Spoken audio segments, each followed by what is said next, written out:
It's tough being a roebuck at this time of year. Some are so busy trying to look irresistible that they fail to see off the chap from next door who's dived in and nicked the girl. It's all part of the merry dance that is the roebuck rut.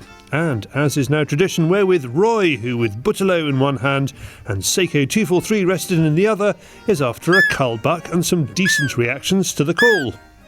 We've got an absolutely corking afternoon.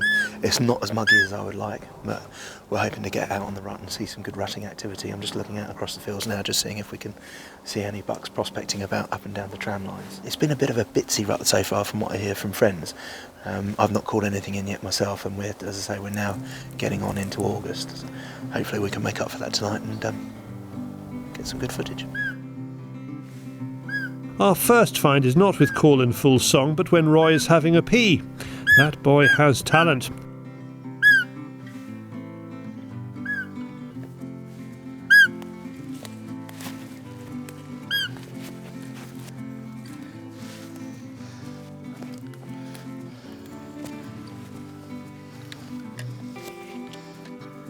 You want him? Roy tries to get a shot, but is unhappy with the position. Eventually, the little buck moves on, which is a bit of a relief. I'm not happy about that shot there from here. As you're standing there incapacitated, something pops out. Yeah, I was talking about the deer. How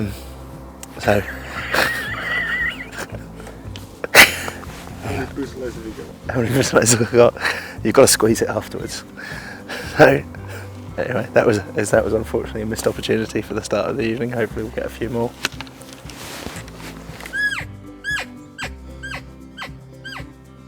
As luck would have it, our buck reappears complete with headgear. This time he comes, but not close enough for the backstop issue to be resolved. Keep with me.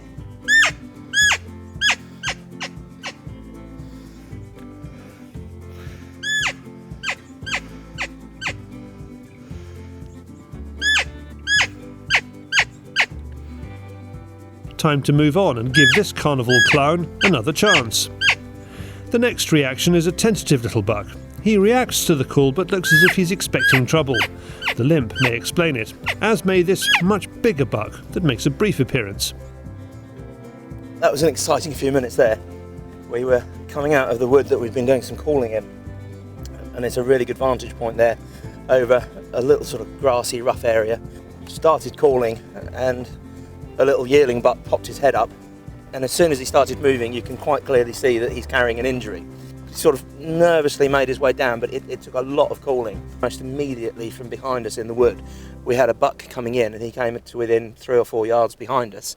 It was obviously him that has been having a fight and showing his dominance and has injured that smaller buck. So it'll be an interesting one to see if we can catch up with that little buck a little bit later on. Well, this is no good. Roy has had opportunities to shoot, but has instead wanted to enjoy the moment and see just what the bucks do. Here we go. Every one behaves slightly differently. With time marching on, we move to the other side of the estate. This area has given us some wonderful roe moments. It looks like we may have another.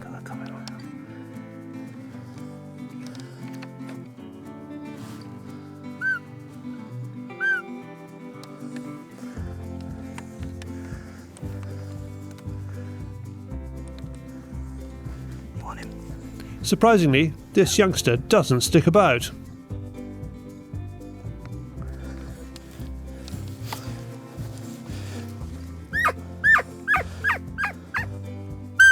That was a real shame. That was an absolute gift. He came in beautifully. I thought we had a bit more time just to see what he was reacting, or see how he was reacting, but I think he picked up David's aftershave and that was just too much. He was off. We really are knocking on last light, but once again Lupton's charm offensive works a treat. Out pops a young buck standing broadside. David.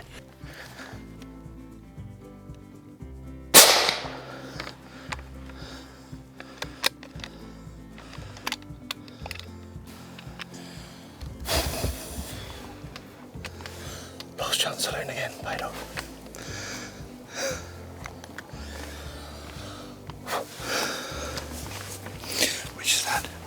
Fantastic reaction. I don't think it's the same deer, but you never know. We'll have a look. And we had a